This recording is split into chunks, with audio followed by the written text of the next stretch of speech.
하늘은 전장이다. 인간과 기계는 사투의 한가운데 놓여있다. 일순간 파일럿은 포식자였다가 다음 순간 먹이가 된다. 근성과 본능만이 생사를 가리는 열쇠가 된다. 초창기 포격기에서 최신식 제트기까지, 기관총에서 미사일까지, 최첨단 컴퓨터 애니메이션을 사용해 이제 위대한 에이스들과 함께 주종 속에서 하늘을 가른다. 전투를 경험하고 전술을 해부하며 공중전을 재현해보는 것이다. 전투기들이 적의 영공을 순시한다.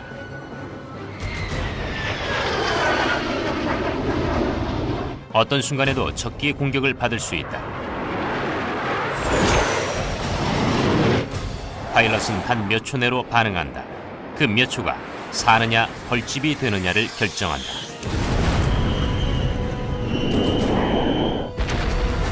I liken it to gladiator work. These are fights to the death, and it only ends when you kill him or he kills you. And they're vicious, violent.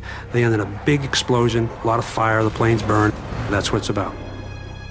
Living or dying depends on winning or losing, and you win and you live. It was a game, in a way. It was the world's most dangerous game. The first time you are at the controls by yourself and depart Mother Earth, you're changed forever. Forever. 초음속 제트기, 레이저 유도 미사일, 컴퓨터에 의해 향상된 조종술, 이것들로 인해 파일럿과 비행기는 하나의 치명적인 존재로 거듭난다. 이것들은 현대 공중전의 도구들이다. 하지만 전술이 탄생된 시기는 비행기를 캔버스와 나무, 와이어로 만들던 때다. 1914년 1차 대전이 태동하던 시절, 비행기가 탄생된 지 겨우 10년밖에 지나지 않았다. 전쟁이 벌어지는 장소는 지상과 해상, 이제 처음으로 하늘에서도 시작된다. 비행기는 신생아였고 작고 느리고 약했다. 그래서 주로 적의 동태를 관찰하는 데 이용됐다. 하지만 이내 파일럿은 서로를 쏘기 시작한다. Manfred von Richthofen, the famous Red Baron, his first two kills were, I believe, from the back seat with a shotgun. They said, though, there's got to be a better way. They mounted a machine gun back there. 하지만 총을 두기 좋은 장소는 바로 앞좌석이다. 파일럿이 적기를 조준하고 방아쇠만 당기면 된다. 그러나 기관총 발사와 프로펠러를 동조시킬 방법이 없었다. 그래서 파일럿은 자신의 프로펠러를 쏘았다. 1915년 가을이 되자 독일군 밑에서 일하던 네덜란드 출신 비행기 디자이너 안톤 포커가 신발명품으로 공중전의 혁신을 가져왔다. The interrupter gear would set forth a series of lever movements. It would prevent the machine gun from firing when the propeller was right in front of the machine gun. 그건 엄청난 성공이었다. 독일이 최초로 진정한 의미의 전투기를 개발한 것이다. 연합군은 추락한 독일 전투기에서 인터럽터 기어를 찾아내 모방했다. 하늘은 이제 킬링 필드가 되었다. The early days of fighter aviation were pretty colorful. 1 in 4 of the fighter pilots didn't survive training. But it was a high casualty business back in the early days. 적기 5대를 격추시킨 열혈 전사들에겐 에이스라는 새로운 호칭이 부여됐다. Only one pilot out of 20 becomes an ace, meets that magic 5 victory mark. 하지만 완성된 규칙이란 없었다. 늘 시행착오를 거듭했고 물론 착오는 곧 죽음이었다. 새로운 파일럿의 평균 수명 주기는 3주에 불과했다. These men were very, very brave men. The aircraft could disintegrate. The airplane could just catch on fire. The airplanes had no brakes, no oxygen. They didn't have parachutes. If the airplane was put out of action, they went down with it because there's no way to get out. 1916년 9월, 독일의 최고 에이스인 오스발드 벨케가 공중전을 위한 원칙을 발표했다. 그의 8가지 규칙은 벨케의 금원이라 불리며 공중전의 교범이 된다. 규칙 1. 자신의 위치를 감추기 위해 태양을 등져라. 규칙 2. 공격을 시작하면 끝장을 봐라. 도망치면 표적이 되기 쉽다. 규칙 3. 가까운 거리에서만 사격하라. 그래야 정확히 맞추고 탄약을 아낄 수 있다. 규칙 4. 상대에게서 절대 눈을 떼지 마라. 적의 속임수를 조심하라. 규칙 5. 뒤에서 공격하라. 6시 방향이 가장 취약하다. 규칙 6. 공격을 받으면 적에게 기술을 돌려라. 그리고 적에게 대항하라. 규칙 7. 적진에서는 퇴각선을 지켜라. 규칙 8. 편대 공격 시 각 비행기는 자신만의 상대를 겨냥하라. 양측의 파일럿들은 서둘러 이 규칙을 익혔다. 안 그러면 죽음뿐이었다. 1917년 미국은 전투력을 갖춘 변변한 전투기 하나 없이 참전했다. 그들은 프랑스제 비행기를 사용했다. 대표적인 예가 막강한 스패드 13이다. 미군에서는 세계적으로 유명한 카레이서인 에디 리켄베커가 있었다. I went over with Pershing as a staff driver with the original contingent that went to World War I. 비행에 참가하고 싶어 몸이 단 에디는 이내 비행학교로 옮겼다. There are natural pilots and there are mechanical pilots. And there are those who are sort of in between. He was natural. 리켄베커는 1918년 4월 29일 처음으로 승리를 따냈다. 9월이 되자 그는 8대의 적기를 격추시킨 미군 최고의 전투기 조종사로 에이스 중 에이스가 됐다. He had a tremendous desire to be the leading ace and to fly fighters, and he knew he could do it. 하지만 에이스 중 에이스라는 호칭은 두 가지를 필요로 했다. 명성과 죽음. 리켄베커 대위는 이렇게 썼다. 이 호칭을 받으려면 피할 수 없는 운명이 따른다. 이전의 에이스들을 뛰어넘는 것이다. 이 관습이 무엇보다 무거운 짐이라는 게 느껴지기 시작했다. 하지만 결코 잊을 수 없는 건 이들의 삶은 짧다는 것이다. 1918년 9월 24일 리켄베커는 유명한 94 비행대대의 지휘를 맡았다. 이 반지의 모자 대대는 적기를 거의 70대나 격추시켰다. 이는 미국의 어떤 전투기 편대보다 더 많은 숫자다. 리켄베커는 부하들에게 항상 앞장서겠다고 약속했다.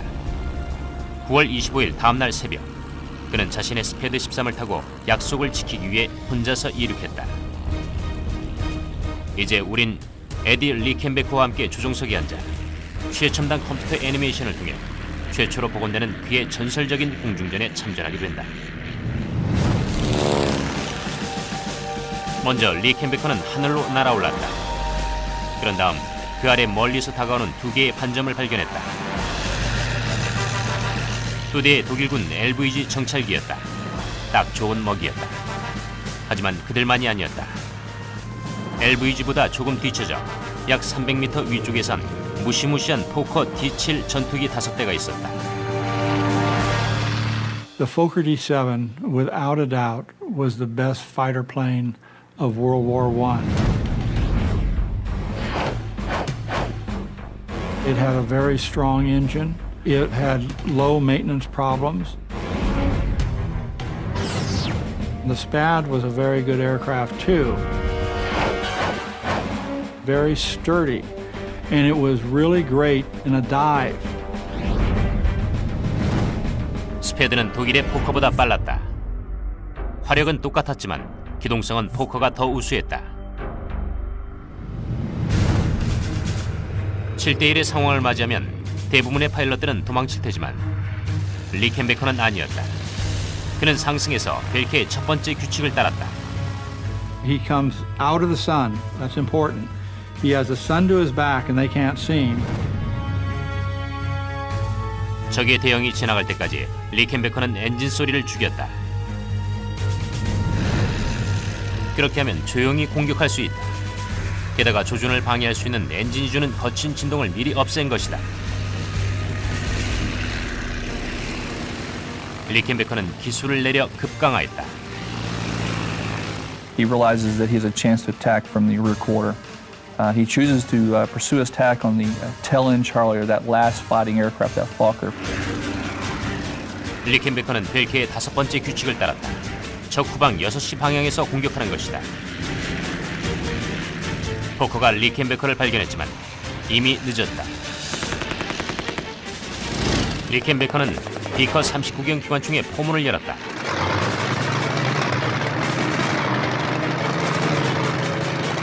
남은 4대의 포커는 리켄베커의 느닷없는 기습에 놀라 흩어졌다. 이들은 공격받았다는 것은 알았지만 적이 어디에 얼마나 많은지는 몰랐다. 한참이 걸린 후에 적기가 오직 한 대뿐이라는 걸 깨달을 것이다. 이들의 편대장은 무전기도 없이 오직 수신호만을 사용해 대형을 다시 모았다. So he realizes now they're no longer going to be a factor to him. So he then chooses to go ahead and continue on to attack those reconnaissance aircraft. 포커가 사방으로 흩어지자 LVG는 무방비 상태에 놓였다. LVG는 리켄베커를 발견하고 바로 도망치기 시작했다. 안전을 확보하기 위해 강화했다. 두 대는 서로 흩어졌다. 후방의 사수가 발사를 해보지만 리켄베커는 사정거리 밖이었다. 리켄베커는 사선을 벗어나기 위해 급강하였다. 그렇게 해서 독일 비행기의 밑에 위치했다. 그는 바로 급상승하면서 가까이 있던 정찰기의 취약한 복부를 공격했다. 정찰기는 사수가 리켄베커를 제대로 쏘도록 꼬리를 기울였다. 그 사이 두 번째 LVG가 리켄베커의 꼬리에 달라붙어 그의 스패드를 향해 기관총탄 3대를 퍼부었다. 리켄베커는 교차 사격의 중간에 끼고 말았다. 절체절명의 순간이었다.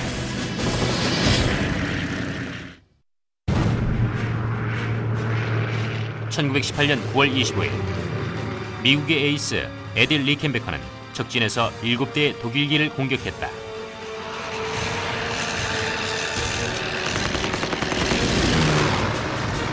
그는 포커 한 대를 격추시키며 포위 중이던 전투기들을 흩어지게 만들었다. 그는 중무장한 LVG 정찰기 2대를 공격해 압박했다. 남은 4대의 포커는 여전히 재집결 중이었다. LVG가 사격을 가하자 예광탄이 리켄베커의 조종석을 스쳐 지나갔다. So now Captain Rickenbacker has to find a way to maneuver his aircraft and put to a position where the LVGs can't shoot. It's pretty tough. 리켄베커는 상승의 고도를 확보한 다음 사정거리를 벗어났다. 그런 다음 회전을 해 가까운 LVG를 공격하기 위해 급강하였다. LVG는 7.92mm 페러벌럼 기관총을 사용했다. 이 화기는 분당 700여 발을 발사할 수 있다. 스패드나 포커보다 200여 발 정도를 더 빨리 쏠 수 있다. 덕분에 표적 적중률이 훨씬 높았다. These two-seaters were very, very dangerous. They were as dangerous as a single-seater Fokker. LVG 화력이 공격을 무력화시켰다. 리켄베커는 위험을 무시하고 전술을 반복했다. 그는 LVG 밑으로 급강하여 공격 준비를 함과 동시에 적의 사선에서 벗어났다. 그리고 취약한 바닥 부분을 공격하려고 떠올랐다.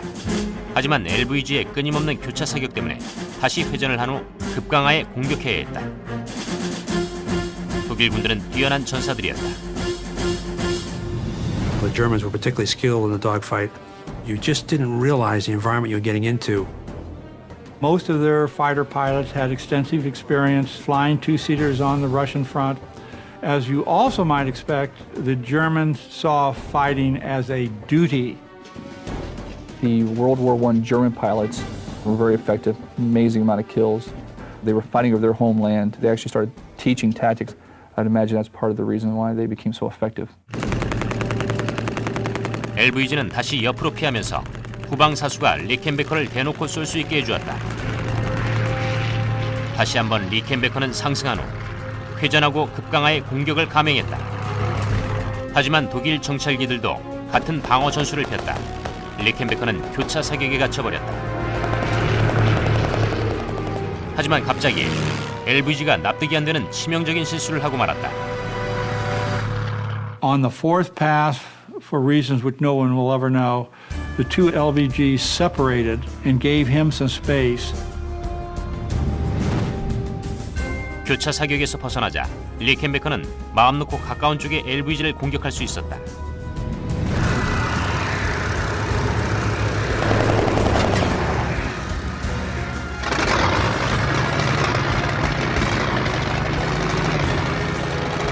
포커 호위기들이 재집결해서 살아남은 LVG를 구조하려고 몰려들었다.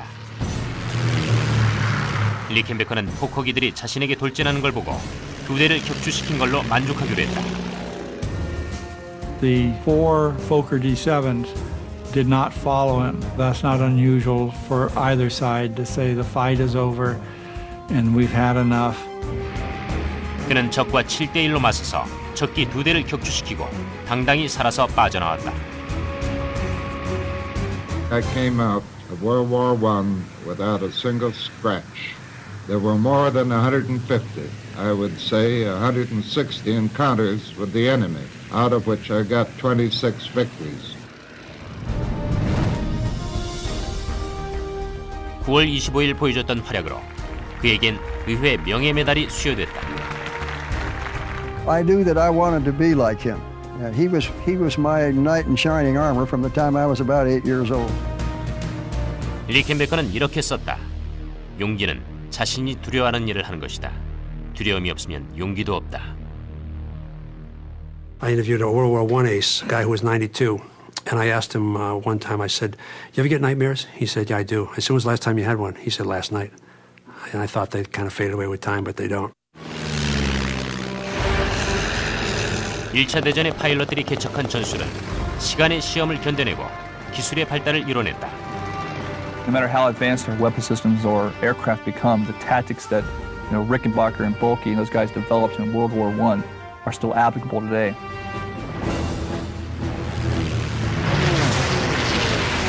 약 20년이 지난 제2차 세계대전이 되면 전투기는 스패드보다 시속 480km 이상 더 빠른 강력한 무기로 진화한다.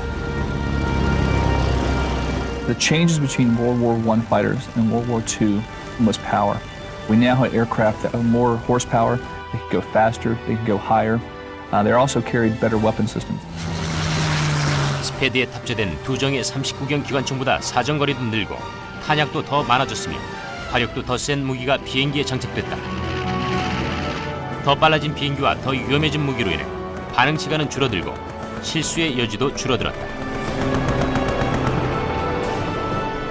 2차 대전의 하늘은 1차 대전 때보다 훨씬 더 치명적인 곳이 되었다. 1943년부터 미군은 독일의 심장부를 향해 전투기의 호위의 범위를 넘어선 대규모의 주간 폭격 공습을 시행했다. 중무장한 폭격기들은 벌떼처럼 달려드는 적의 전투기에 대해 스스로 방어하도록 했다. The daylight raids proved to be quite unsuccessful, and we suffered some heavy losses, losing as many as almost 60 bombers during one mission. 손실은 엄청났다. 1943년 9월 6일 45대의 B-17기가 격추됐다.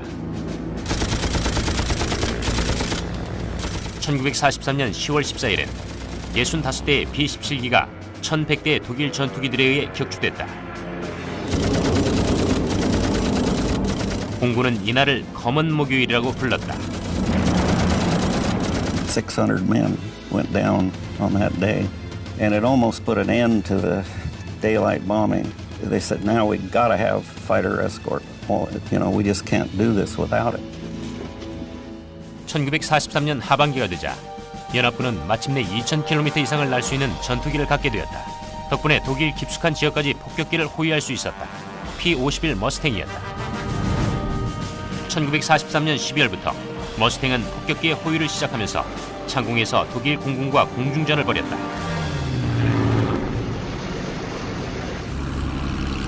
1944년 5월 27일 미군의 B-17 폭격기들이 남부 잉글랜드의 기지에서 이륙했다. 그리고 이내 프랑스 영공으로 넘어갔다. 이들의 임무는 나치의 합성 연료 공장을 파괴하는 것이었다. 이 폭격기들을 호위한 것은 P-51 머스탱이었다. 4대의 머스탱을 이끈 건 클레어런스 버드 앤더슨 대위가 주중하는 올드 크로우였다. I can't remember a time when I wasn't interested in flying. I mean, I had that desire to fly as far back as I can remember in my life. 그는 1942년 9월 육군 항공대 비행단에 입대해서 전투기 파일럿이 되었다. 1년 후 앤더슨은 독일 공군과 싸우기 위해 잉글랜드로 향했다. 그의 제357 비행대대는 제8공군에서 최초의 P-51 머스탱 부대가 된다. 이제 우린 4대의 독일 전투기와 버드 앤더슨이 맞서는 2차 대전 공중전에서 가장 짜릿한 장면 중 하나를 직접 경험해 볼 것이다.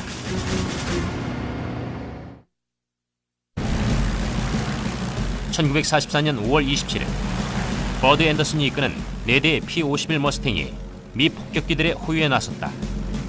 이제 앤더슨이 독일군의 강력한 M109기와 맞닥뜨려 벌이게 되는 공중전을 지연해 볼 것이다. 양측은 얕잡아 볼 수 없는 막강한 상대였으며 P-51 머스탱은 연합군 최고 전투기 가운데 하나였다. It was a tremendous airplane. It was good at high altitude, good at low altitude. It was very maneuverable. I think in the hands of a good pilot, it could hold its own or do better than any of the enemy airplane. M109기는 1937년 활동을 개시했다. 독일 공군들이 선호한 탓에 3만 5천 대가 넘게 생산돼 역사상 가장 많이 만들어진 전투기가 됐다. The strengths of the 109 were that it was a very small but very fast aircraft. It was very difficult to see. It had a very low profile, and it also had a very good zoom rate. It could climb very quickly. P-51기는 속도가 더 빠르고 회전력이 우수했다. M109기보다 900m 이상 더 높이 올랐다. 하지만 M109기는 화력이 더 뛰어났고 전투 경험이 더 많은 베테랑들이 전투기의 조종관을 잡고 있었다. The German pilots had so much more experience and so much more flying time than the Allied fighter aircraft. Some of these pilots have been flying since 1935 and flew into the 40s, and this is one of the reasons why you saw such incredible kill rates with some of these pilots getting 200 or 300 aerial victories. 앤더슨에겐 1차 대전 때의 전투기에 넘는 장점이 있었다. 바로 전자장비의 발달로 비행기 간의 무전 교신이 가능했던 것이다. We hear on the radio that up front ahead of us they were being attacked. My wingman's on the inside.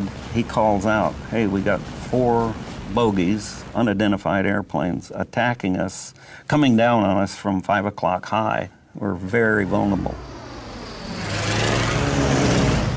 공중전에서는 초반의 움직임이 결정적인데 앤더슨의 행동 반경은 좌, 우, 직진, 상승, 하강이었다. 좌측으로 가면 바로 공격하게 들어가게 된다. 직진을 하면 메서슈미트가 우월한 속도를 앞세워 하강에 그를 덮치게 된다. 유일한 희망은 우측으로 꺾는 것이다. 독일기는 너무 빨라서 급선회를 할 수가 없었다. So we turn like this very hard. 앤더슨은 반 정도만 회전을 하다가 곧바로 독일기를 향해 돌진했다. 다른 두 그룹은 서로를 통과했다. 독일기들이 좌회전을 했다. 그러자 머스탱도 좌회전을 했다. 사냥꾼과 사냥감 간의 목숨을 건 유의였다. 양측은 서로의 6시 방향을 선점하기 위해 애를 썼다. Now we got 4 Me-109s.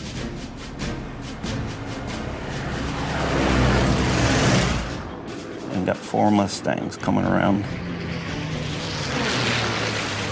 They want to fight. So they're coming around. And we're coming around now in a big left circle. This goes about 2 times. Each time we come around, I'm a little closer to getting in trail with them. So we've turned their advantage now to our advantage. 앤더슨은 여기 있고 독일기들은 여기 있다. 머스탱 전투기는 안쪽으로 원을 그리며 돌았다. 작은 회전 반경 덕분에 안으로 파고들 수가 있었다. 앤더슨의 작전은 이러한 장점을 이용해 M109기를 따라잡아 꼬리에 붙어 발사하는 것이었다. You do all this stuff by instinct. You don't have it all figured out. You do it instinctively. 머스탱에 장착된 내정의 59경 기관총엔 약 1,300발이 실려 있었지만 겨우 20초 정도의 분량에 불과했다. 앤더슨은 발포할 때마다 계산을 해야 했다. We were all young, indestructible, I hope. I knew it was a lie, but you had to think that way. 독일 전투기들은 머스탱이 거리를 좁혀오는 걸 알고 도망을 쳤다. 하지만 최고 속도가 시속 706km에 달하는 머스탱은 M2 109기보다 무려 시속 80km가 더 빨랐다.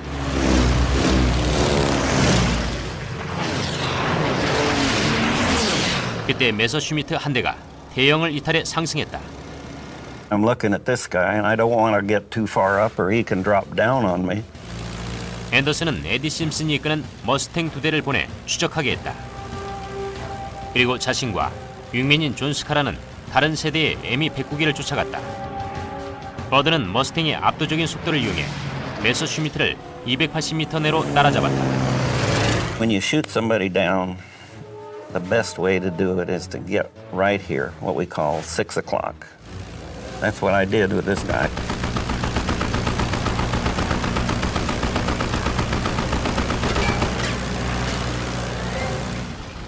명중당한 109기는 앤더슨을 놀라게 하는 상황을 연출했다.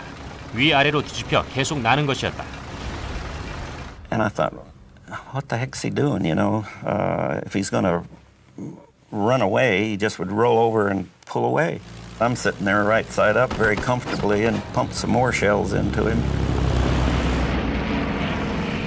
이것은 앤더슨의 6번째 유격이었다.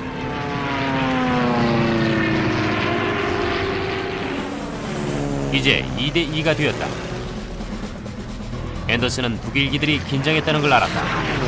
파일럿이 긴장할 때 흔히 조종간을 당기기 때문에 적기의 통체는 흔들렸다. 적기 한 대가 빠져나가려고 급강하였다. 다른 한 대는 상승에 선회했다. 그는 여전히 싸움을 원했다. 경험 많은 파일럿이 분명했다. When you saw a German airplane, you treated him like the Red Baron. I mean, you used every advantage you had over him, and without the knowledge of knowing who was in that airplane. 앤더슨은 M2 109기를 추적하려고 했다. 적기는 급히 좌회전을 했다. 앤더슨은 자신이 너무 빨라 회전할 수 없다는 걸 알았다. 그래서 독일기를 지나 상승해 유리한 자리를 차지하려고 했다. 이제 앤더슨은 적기의 머리 위에 있었다. 만약 적기가 회전하려고 하면 위에서 내리 누르면 된다. 강화하려고 하면 추적하면 된다.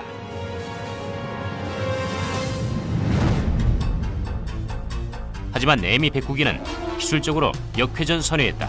급 우회전을 해서 머스탱의 뒤로 와버렸다. 앤더슨이 앞에 있었다. 그의 윙맨 존 스카라는 바로 뒤에 있었다. 스카라의 뒤에는 독일기가 따라붙어 있었다. 앤더슨은 스카라에게 급강화를 지시했다. 적기가 따라가길 희망했다. I'll drop in behind him. Maybe we can get him that way. So John did that. Sure enough, boy, he went right after him. 앤더슨은 시속 640km가 넘는 속도로 스카라의 꼬리에 달라붙은 M2 109기를 쫓아 곧바로 하강했다. He sees that right away. He comes out, straightens out, pulls away. Then he comes around on this hard turn again. 독일기는 동일한 기동력을 펼쳤다. 좌회전과 급 우회전. 벨트의 5번째 규칙을 이용해서 이제 앤더슨의 꼬리에 붙었다. Now I've got the problem. So I pull the airplane up as steep as I want to, full power, got everything just going as I can. I know that I've got a little more energy than it is, but I'm thinking about plan B.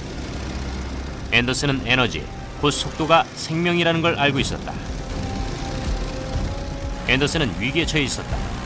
공군 생활을 하면서 꼬리에 적기가 따라붙은 경우는 처음이었다. 거의 완벽한 기회를 내줄 찰나였다. Here you are, one-on-one. Kill or be killed. There's big odds that you might not make it. You might be killed in this thing. And you wonder inside, how am I going to perform personally? Am I going to run or am I going to fight? You don't know. I mean, you can train, but the actual thing is real. It's real. 적기에 30mm 포에 맞으면 머스탱은 산산조각 날 수 있다. 순식간에 생사가 갈린 상황이었다.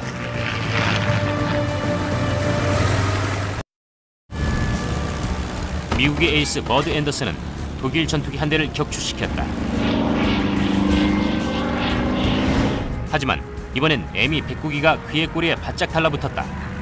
앤더슨은 필사적으로 상승했다. And I can see that hole in the prop where the big cannon is.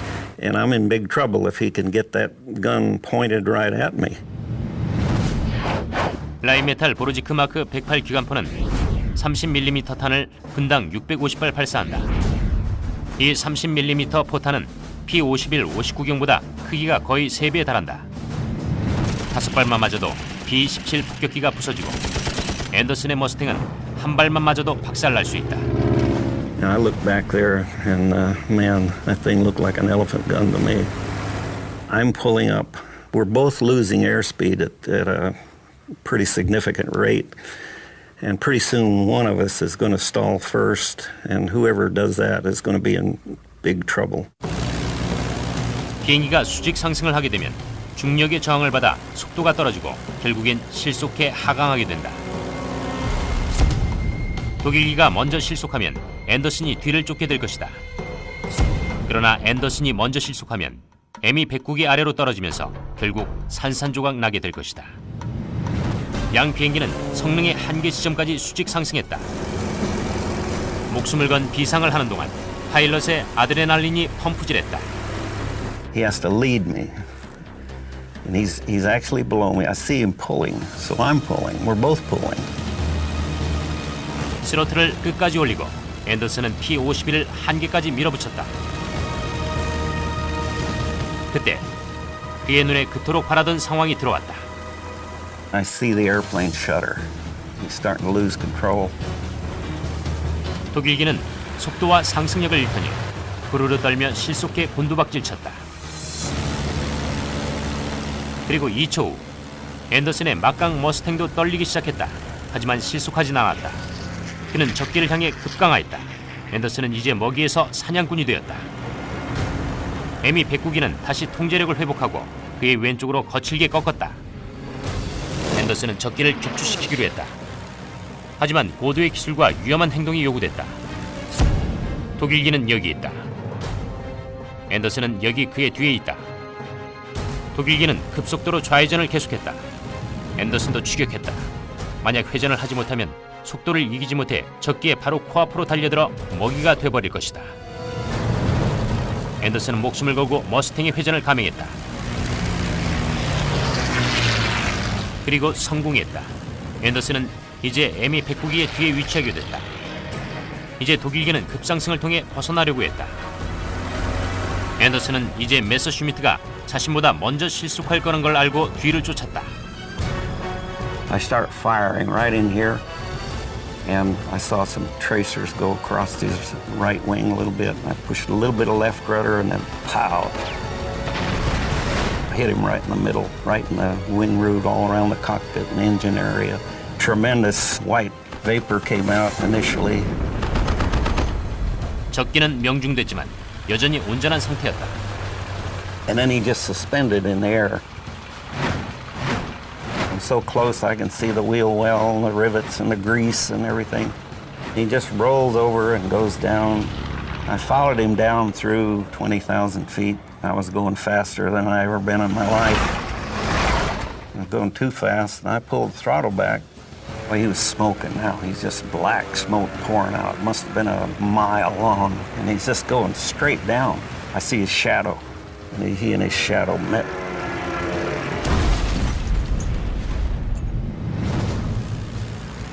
앤더슨과 3명의 동료들에겐 그날은 승리의 날이었다. 4대의 적기에게서 공격을 받았지만 그들은 공격을 격파하고 상황을 반전시켜 적기 3대를 격추시켰다. 머스탱의 호위를 받아 작전에 출격했던 B-17 폭격기들도 겨우 12대만이 실종되었다. 독일은 34대가 넘는 전투기를 잃었다.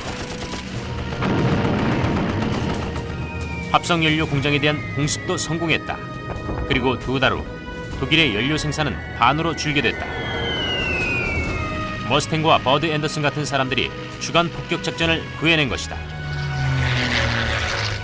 그들은 또한 수천 명의 목숨을 구하고 연합군의 불운을 승리로 바꿔놓았다.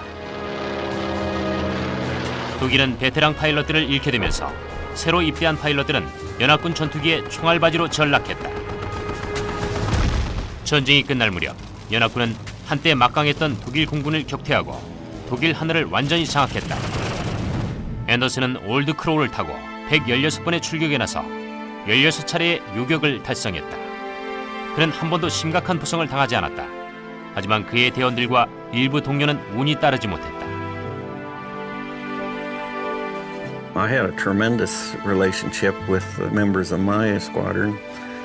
I thought so much of them that I actually named my son after two of them, and both of them were killed in combat. Jim Browning was one. He later got shot down when he made a head-on pass with a German jet, ME-262, and they collided. Both of them were killed. Eddie Simpson was the other one. He was my wingman. 앤더슨은 미 공군에 그대로 남아 그 이후 한국전과 베트남전에도 비행을 했다. 그는 1972년 전역했다. 그의 친구이자 편대원이었던 척 예거는 버드 앤더슨을 가리켜 자신이 본 최고의 파일럿이라고 칭찬했다. 세계 2차 대전은 피스톤 엔진 전투기의 절정기였다. 하지만 전쟁이 끝나기 전부터 그 절정기는 저물어 이후 공중전의 역사는 완전히 바뀌게 된다.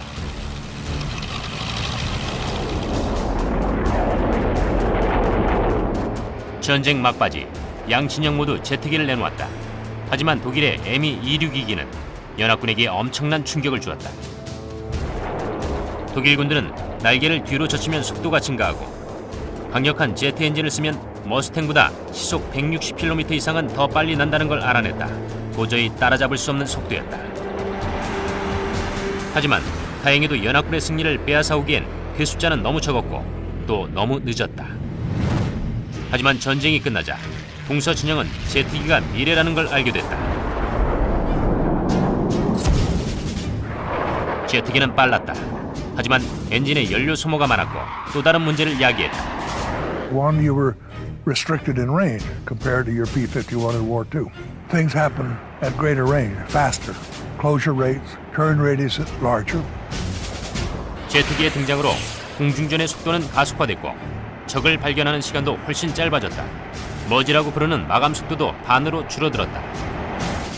늘어나는 압박을 이겨내기 위해 기계를 변화시킬 수는 있었지만 조종석의 파일럿은 그럴 수가 없었다. 극단적인 초고속은 중력 가속도를 만들어내 파일럿을 인간 한계까지 밀어붙였다. Someone weighs 200 pounds. A force of 5 Gs would be the equivalent of 1,000 pounds pushing down on them. 7.5 Gs would be equivalent of 1,500 pounds. It feels like it's taking your face and it's stretching it down over your knees, down onto the floor. The main result of that force is causing the blood to pool in the lower extremities. First thing affected the eyes. Blood begins to drain out of the eye and begin to lose vision. So someone who is not prepared to handle that quick onset of G can very easily black out and pass out. 파일럿이 극단적인 중력 가속도의 압박에 견뎌낼 수 있으려면 G-수트가 필요했다. 전문가들은 엄청나게 빨라진 제트기와 파일럿에게 가중되는 압박이 공중전을 구식으로 만들어버릴 거라 예측했다. 이 이론은 이내 실험에 붙여졌다. 1950년 6월 북한의 6개 사단이 남한과 북한의 경계를 이루고 있던 북위 38도선을 넘어 쳐들어왔다. 동서 진영의 전쟁이 벌어졌다. 그리고 제트기 간의 최초의 싸움이 펼쳐졌다. 프레드릭 부츠 블레셋 소령은 도전 정신을 잘 보여줬다. 그는 한국전에서 미국 팀을 이끄는 에이스였다. 블레셋은 어렸을 때부터 전투기 조종사에 대한 꿈을 키워왔다. I'd want to be an ace since I first started reading about Eddie Rickenbacker in the 1920s.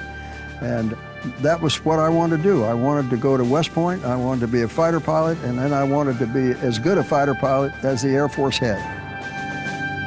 그는 1945년 웨스트 포인트를 졸업했다. 2차 대전에 나가기엔 이미 늦었다. 하지만 한국전에 참전해 200번 이상의 출격을 했다. 수많은 출격의 임무는 단순했다. 적기의 요격이다.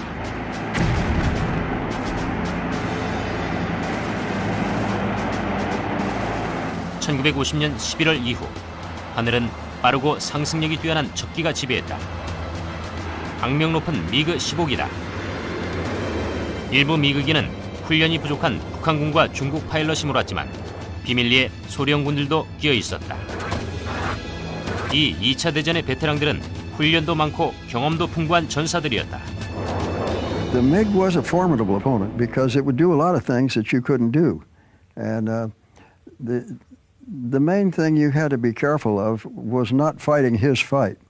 The MiG had a better climb rate and a better turn rate at 15 and 25,000 feet, and above 25,000, it had about twice the rate of climb as the F-86 did. 미그기는 37mm 기관포 한 정과 23mm 기관총 2정으로 중무장을 했다. 이 미그 15기를 대항할 수 있는 미국의 유일한 전투기는 F-86 세이버였다.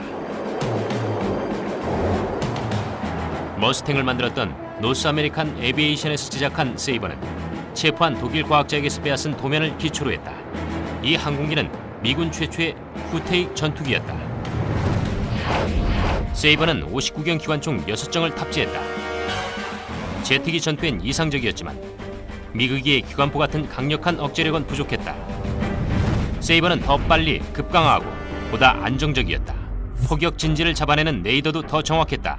그러나 미그 15기는 더 높이 상승하고 더 빨랐으며 중무장되어 있었다.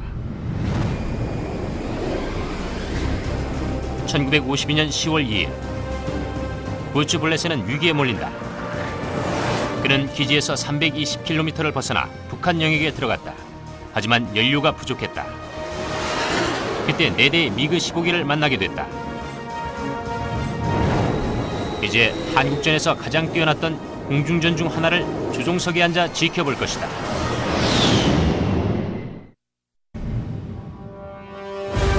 (1952년 10월 2일) 프레드릭 부츠 블레스 소령은 자신의 123번째 임무를 이끌고 있었다. 그와 함께한 4대 F-86기는 적기의 사냥감이 될 위기였다. 그들은 한국전에서 가장 위험한 지역인 미그 계곡으로 들어갔다. 압록강을 따라 서해 동북쪽 끝에서 쭉 이어진 곳이다. 미그기들은 공군기지에서 날아와 미군 폭격기들을 공격하고 중국 국경 너머로 사라져버린다. 미그기의 엄청난 이점은 바로 기지가 가깝다는 것이었다. 세이버는 기지에서 몇백 킬로미터 떨어져 있었다. 그런데 미그 계곡 위로 20분간 비행할 연료밖에 없었다.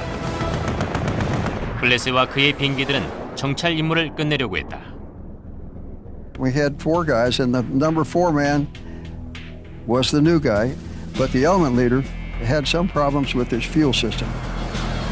블레스는 호위기를 붙여 편대장을 기지로 귀환시켰다. 그는 경험 없는 심창과 비행을 계속했다. Eventually, we got down to the point where we were well into Manchuria, and said, "Okay, it's time to go home." 9,300m 상공을 날면서 남진은 320km 떨어진 기지로 귀환하려면 수많은 적의 영역을 지나게 된다. We were still well north of Sinuiju in North Korea, and I see 4 MiGs above me about 8 or 10,000 feet. We didn't have the fuel to fight. We were a hell of a long way from home, and we were really not quite over the water yet. It was not a good position. 블레스는 급강하에 미그기를 따돌리려고 했다. 하지만 선두 미그기의 파일럿은 영리했다. 사거리가 아니었지만 총을 발사했다. 겁을 먹고 실수를 하길 바란 것이다. 미그기의 23mm 기관포와 37mm 기관총이 불꽃을 일으키며 뿜어졌다. 윙맨은 블레스에게서 떨어져 좌회전을 했다. So as soon as he broke out to the left like that, the 2 MiGs started cutting him off in the turn. 블레스의 윙맨은 미그기의 함정에 걸려들었다. 미그기는 세이버의 선해 방향 안에서 회전해 거리를 좁혔다. And I called my wingman and said, "Put that sucker in a 4G turn and keep it there." And he just started a descending spiral. And the 2 MiGs were behind him trying to do the same thing. 하지만 빠른 선해와 방어적인 나선 하강으로 미그기는 표적을 제대로 쏠 수 없었다. And I'm behind those 2 MiGs, And when I looked right after I got into a turn and started on these guys, I took a look to see what the other element was doing, and they're turning in on me. So we had a nifty little daisy chain going down with a 1-2-1-2 deal.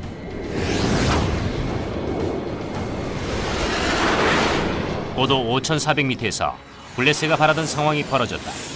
그의 앞에 있던 미그기가 나선 하강을 견디지 못하고 급선에서 밀려났다. And when he did that, I relaxed the G's on my airplane and lined him up in my gun sight.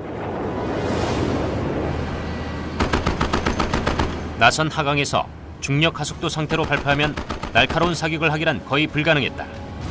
하지만 블레스는 뛰어난 저격수였다. A bunch of stuff flew off of him, some stuff out of the engine puff, and off he went. He took off.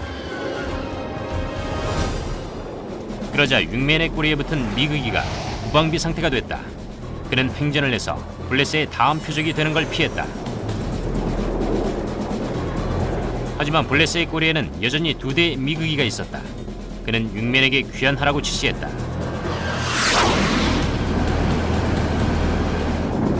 두 대의 미그기가 쏜 총탄이 블레스의 조종석을 지나갔다. I'm in a turn because these guys have just fired over my canopy. I increased the G's and made them slide out to the right. And then I started to reverse my turn.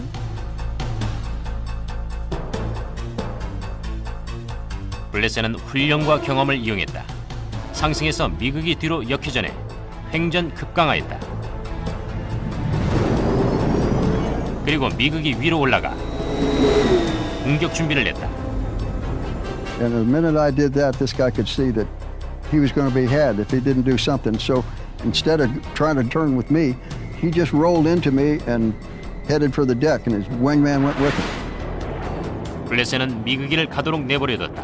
선택의 여지가 없었다.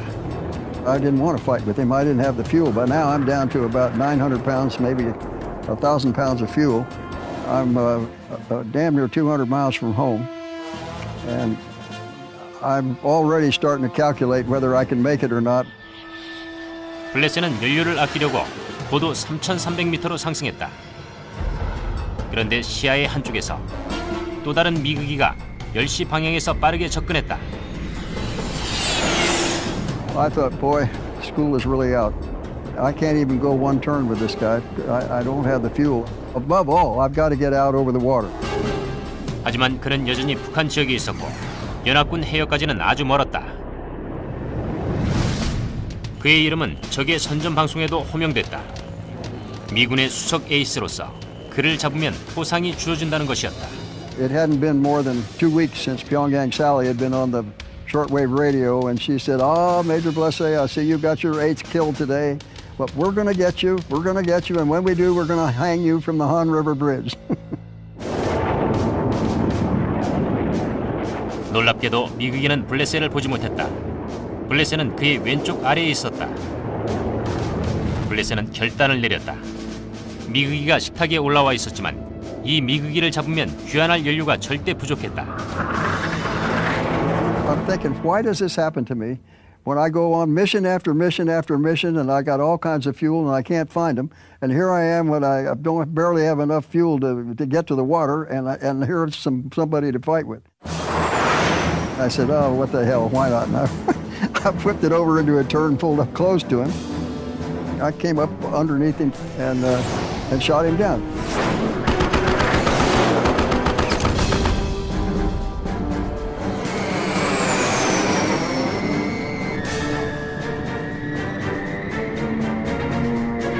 열 번째 요격이었다. 하지만 그 바람에 연료를 90kg이나 소모했다. 이제 적의 영역에 홀로 남은 블레세는 커다란 위기에 봉착했다.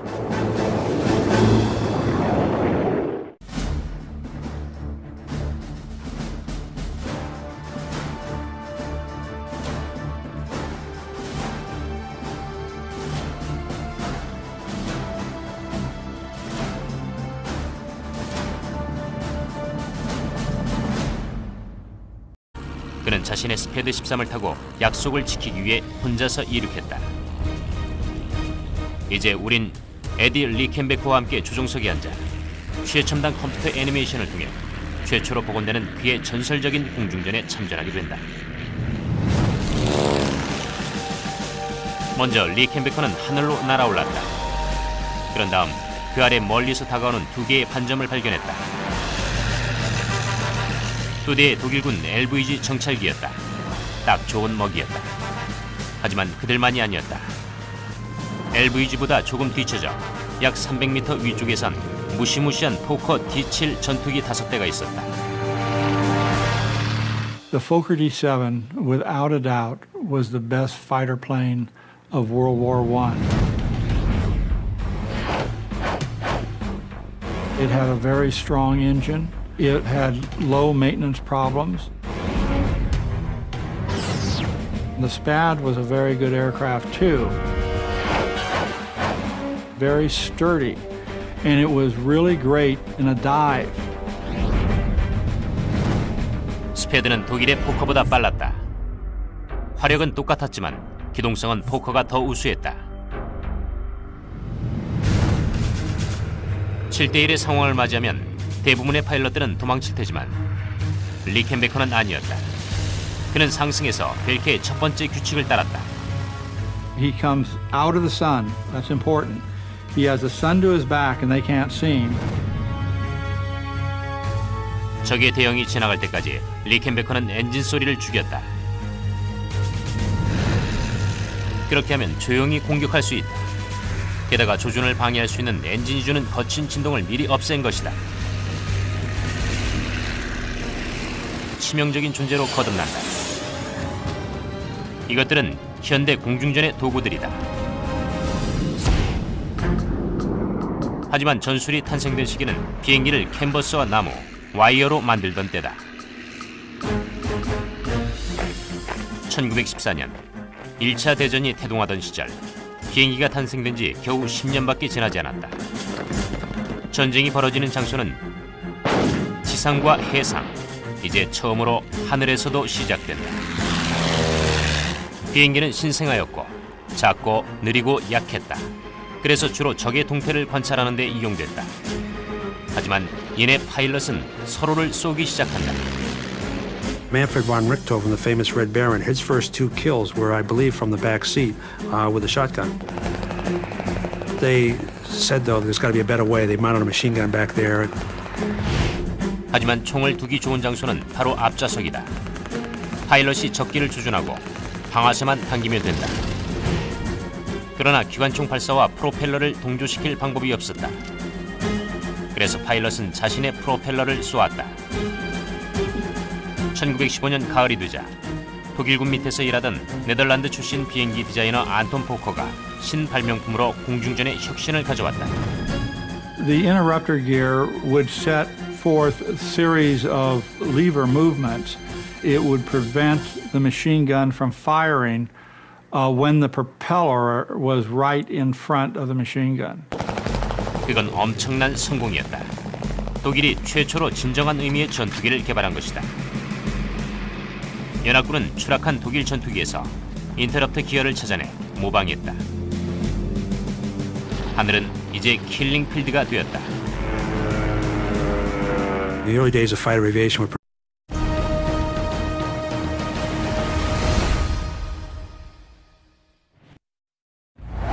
하늘은 전장이다.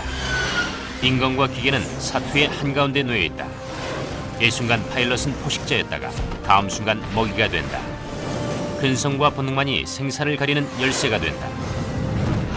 초창기의 포격기에서 최신식 제트기까지, 기관총에서 미사일까지, 최첨단 컴퓨터 애니메이션을 사용해 이제 위대한 에이스들과 함께 주종 속에서 하늘을 가른다. 전투를 경험하고 전술을 해부하며 공중전을 재현해보는 것이다. 전투기들이 적의 영공을 순시한다.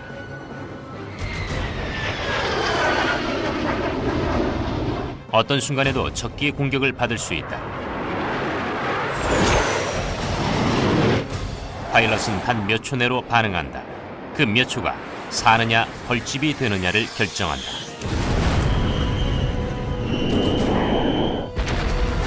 I liken it to gladiator work. These are fights to the death. and it only ends when you kill him or he kills you. And they're vicious, violent. They end in a big explosion, a lot of fire, the planes burn. That's what it's about. Living or dying depends on winning or losing. And you win and you live. It was a game, in a way. It was the world's most dangerous game. The first time you are at the controls by yourself and depart Mother Earth, you're changed forever. Forever. 초음속 제트기, 레이저 유도 미사일, 컴퓨터에 의해 향상된 조종술, 이것들로 인해 파일럿과 비행기는 하나의 Pretty colorful. 1 in 4 of the fighter pilots didn't survive training. It was a high casualty business back in the early days. 적기 5대를 격추시킨 열혈 전사들에겐 에이스라는 새로운 호칭이 부여된다. Only one pilot out of 20 becomes an ace, meets that magic 5 victory mark. 하지만 완성된 규칙이란 없었다. 늘 시행착오를 거듭했고, 물론 착오는 곧 죽음이었다. 새로운 파일럿의 평균 수명 주기는 3주에 불과했다. These men were very, very brave men. The aircraft could disintegrate. The airplane could just catch on fire. The airplanes had no brakes, no oxygen. They didn't have parachutes. If the airplane was put out of action, they went down with it because there's no way to get out. 1916년 9월, 독일의 최고 에이스인 오스발드 벨케가 공중전을 위한 원칙을 발표했다. 그의 8가지 규칙은 벨케의 금원이라 불리며 공중전의 교범이 된다. 규칙 1. 자신의 위치를 감추기 위해 태양을 등져라. 규칙 2. 공격을 시작하면 끝장을 봐라. 도망치면 표적이 되기 쉽다. 규칙 3. 가까운 거리에서만 사격하라. 그래야 정확히 맞추고 탄약을 아낄 수 있다. 규칙 4. 상대에게서 절대 눈을 떼지 마라. 적의 속임수를 조심하라. 규칙 5. 뒤에서 공격하라. 6시 방향이 가장 취약하다. 규칙 6. 공격을 받으면 적에게 기술을 돌려라. 그리고 적에게 대항하라. 규칙 7. 적진에서는 퇴각선을 지켜라. 규칙 8.